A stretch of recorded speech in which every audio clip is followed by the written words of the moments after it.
This will leave you speechless. Terrence Howard is about to show you how the hidden rhythms of frequency shape our world. This is real, powerful, and it's all around us. So sit tight and let's dive in. Our DNA is made up of what? 5 elements, right?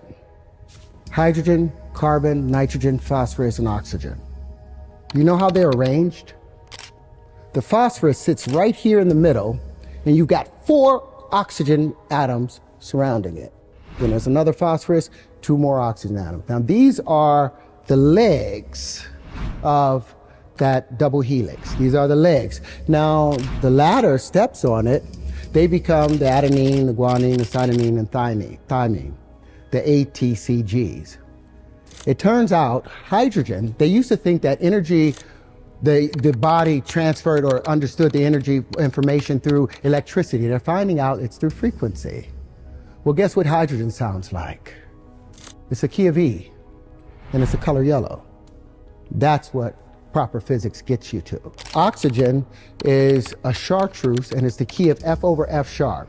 Now, they used to, like I said, information used to be thought about as just electrical information passing on. But I've got a question for you. Have you ever been at a party with some of your friends you ain't seen in 10 years, but y'all was like 14, you hung out and there's a song that came on and you was like, ah, and everybody got up and was live at that moment. Now say 10 years later you got a friend with you. He's a good guy, but he wasn't there when me and my boys formed this. So when that song comes on, our DNA tightens. There's a particular song, a scale in the genomes for each and every one of us. Now, when that song is played, when your particular prime resonant frequency is played, guess what happens? Your DNA celebrates and tightens. Everything else gets pushed out. Harmonic wave resequencing. The carbon is also the key of E and yellow. The nitrogen is G. And all these play a song. So say that the F over F sharps of the oxygen, the green, is only hitting at an F. Why? Because there's another frequency coming in from a generator over there. That's changing and causing it to change. The F hits the carbon. So instead of hitting as an F sharp, it hits as an F, so when it hits the carbon at an E, it doesn't hit it quite right, so the domino don't file right. So the next domino hits wrong. And so now we have malformation happening within our DNA because the frequencies are being pushed off. But when we hear our tone, we tighten back up. So yeah, I'm in the process of building the harmonic wave resequencer with another doctor who has been able to successfully cure AIDS and cancer. And it's well underway. But I wanted you guys to understand how that works. It's so simple. You do not need to tear the human body apart when all you can do is use frequency to bring it back to its normal space. More and more people are delving into the power of frequencies, and an increasing number are starting to believe in it, echoing the knowledge of ancient civilizations. It seems we're only just rediscovering what was long understood by earlier cultures. Perhaps this growing understanding sheds light on a significant shift in the music industry, the change in standard tuning of musical instruments from 432 Hz to 440 Hz. This subtle yet profound alteration begs the question, was this simply a matter of standardization, or is there more to the story? The standard tuning pitch, often referred to as concert pitch, has varied throughout history. The tuning of A is equal to 432 Hz is said by some to be more harmonically aligned with the universe and the natural resonance of the human body. They often connect to ideas like those expressed by Terrence Howard, suggesting that there's a harmonic language embedded within our DNA, waiting to be played in the right key. The shift to 440 Hz occurred around the early 20th century and has since become the accepted standard for tuning musical instruments. Some conspiracy theorists suggest this was done with the knowledge that it would cause disharmony, anxiety, and a more aggressive response in the population. They argue that this decision, allegedly spearheaded by figures like Joseph Goebbels, the Nazi minister of propaganda, was a form of psychological manipulation. Nevertheless, the debate rages on. On one side, there are music theorists, historians, and musicians who contend that the difference in frequency is too slight to affect human consciousness in the way conspiracists claim. On the other, there are those who feel that the difference resonates through every note, affecting mood, consciousness, and even physical health. The controversy surrounding the tuning of music raises a fundamental question. Why are frequencies so important? If the difference of a few hertz in tuning can be the subject of such intense debate, it suggests a belief in the intrinsic power of frequency that resonates through history. From the chants of Gregorian monks to the tuning of Tibetan singing bowls, this belief is not only cultural but also increasingly scientific, as researchers delve into the effects of sound on the human body and consciousness.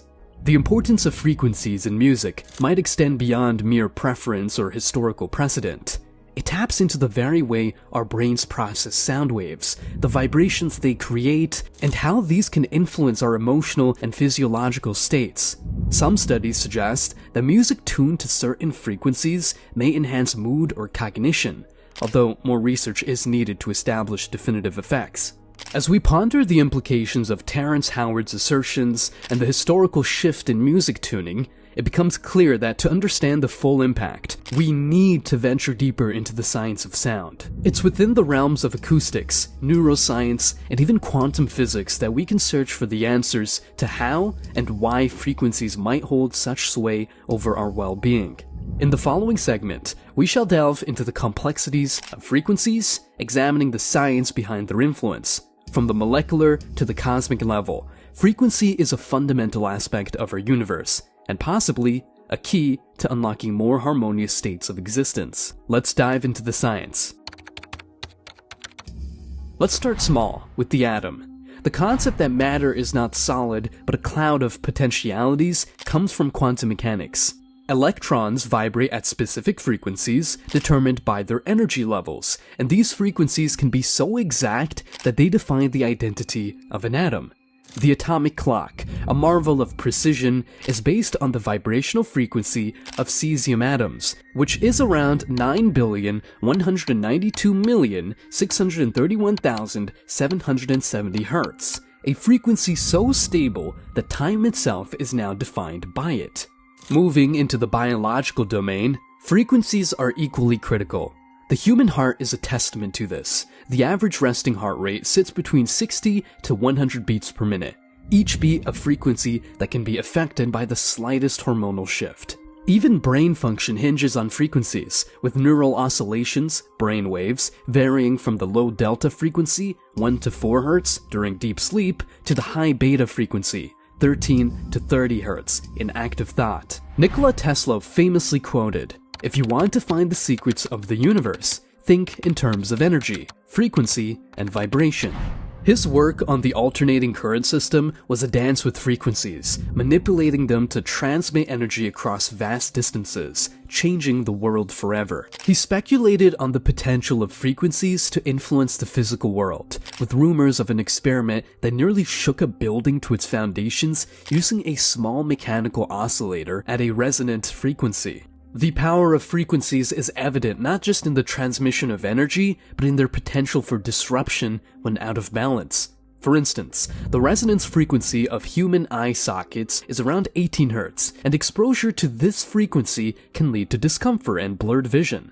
When architectural or natural frequencies align, as they did disastrously with the Tacoma Narrows Bridge in 1940, the consequences can be catastrophic. At the largest scale, celestial bodies resonate with frequencies born from their mass and the force of gravity. The music of the spheres is not just poetic metaphor. Pulsars emit a detectable rhythmic frequency as they spin, and the sun resonates with helioseismic vibrations that help us understand its inner workings. As we delve into the profound implications of frequency, we realize that throughout history, many scientists and visionaries, from Tesla to modern researchers, have tried to convey the critical importance of frequencies. Yet, in the relentless pace of modern life, bombarded with a myriad of problems and distractions, these revolutionary insights often fade from public consciousness. It's as if the constant noise of our daily existence drowns out the subtle, yet profound, music of the universe that these figures have attempted to amplify for our collective benefit. This oversight might be one of our era's greatest follies, for if the universe is indeed composed of frequencies, then understanding and harnessing them could be transformative. Just as a single note played out of tune can ruin a symphony, a slight shift in the frequencies that govern our biological systems or our environment could have far-reaching consequences. Conversely, aligning with the correct frequencies might offer us unprecedented control over our health, technology, and the world around us. Throughout history, numerous individuals who have ventured beyond the conventional paradigms of science and society have often found their theories marginalized, their voices silenced. This pattern raises crucial questions about the nature of progress and the suppression of innovative ideas. Take, for instance, Nikola Tesla, whose profound genius revolutionized the world of physics and engineering.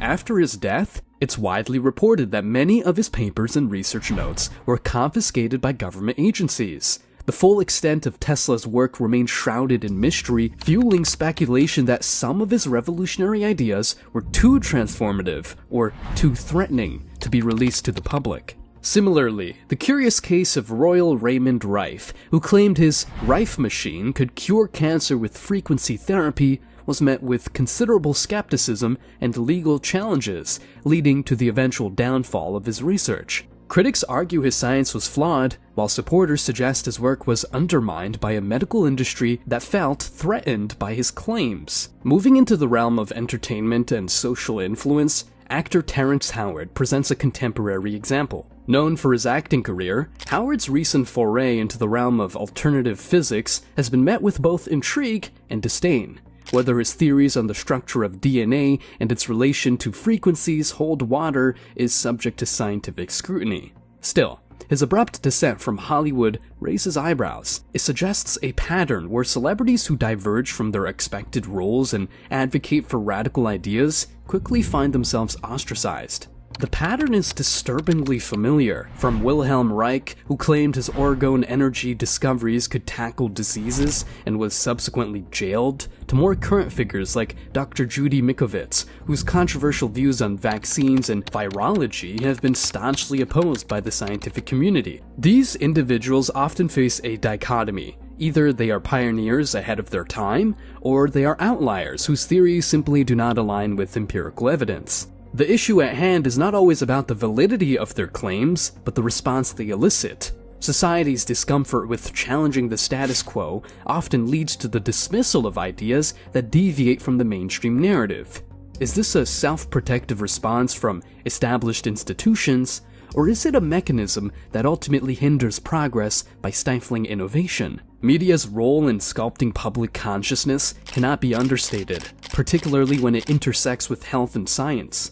Television and media, in their selective coverage, hold the reins on whether innovative ideas like the impact of frequencies on health are allowed into the mainstream or relegated to obscurity. The scant mainstream discussion of frequency therapies, despite historical and cultural precedents, points to a possible reluctance to explore paths that might disrupt established industries. The question then arises, are we neglecting potential breakthroughs because they don't fit into the profit models of powerful entities? Moreover, the mockery or sensationalism that often greets these ideas in the media can undermine serious discourse and deter public interest. It creates an environment where only the already convinced seek out and engage with these theories, thereby preventing a broader dialogue. The intersection of sound and health is an intriguing area of study, one that is increasingly supported by empirical science. It's not merely about soothing melodies or the calming effect of a gentle voice, it's about measurable vibrations that interact with our biology in profound ways. Clinical studies offer a window into this world of therapeutic frequencies. For instance, sound therapy has been found to lower blood pressure and reduce migraine headache symptoms. In hospitals, the implementation of music therapy programs demonstrates marked improvements in patient recovery rates and pain management. The data is compelling. Certain frequencies can encourage the release of endorphins, the body's natural painkillers, and growth hormones, which are vital for repair and healing. This convergence of data and ancient practice becomes even more apparent when examining the use of high-intensity focused ultrasound in modern medicine. This technique employs sound waves to target tissue, such as tumors, effectively treating without incision. Similarly, transcranial magnetic stimulation uses magnetic fields to induce small electric currents in specific brain regions, treating depression with remarkable success. While not sound directly, it is another form of frequency application showing tangible, positive results on the human body. Turning to the psychological impacts of sound, specific frequencies and rhythms have been shown to evoke various emotional responses. In one study, participants exposed to 528 Hz sound waves reported more relaxation, joy, and creativity. This love frequency is believed to resonate at the heart of everything, connecting our spiritual essence to our material existence. While sound's healing potential is being harnessed for good, its darker applications lurk in the realm of control and manipulation. Sonic weapons, like long-range acoustic devices, can cause disorientation and pain, leveraging frequencies to maintain order or disperse crowds. But beyond these overt applications, there is a subtler form of auditory influence that permeates our daily lives. The concept of using sound to induce a state of fear is not new. Infrasound, at frequencies just below the range of human hearing, can create feelings of unease or discomfort. This principle is employed in various technologies, from the design of sound effects in horror movies to potentially less benign applications.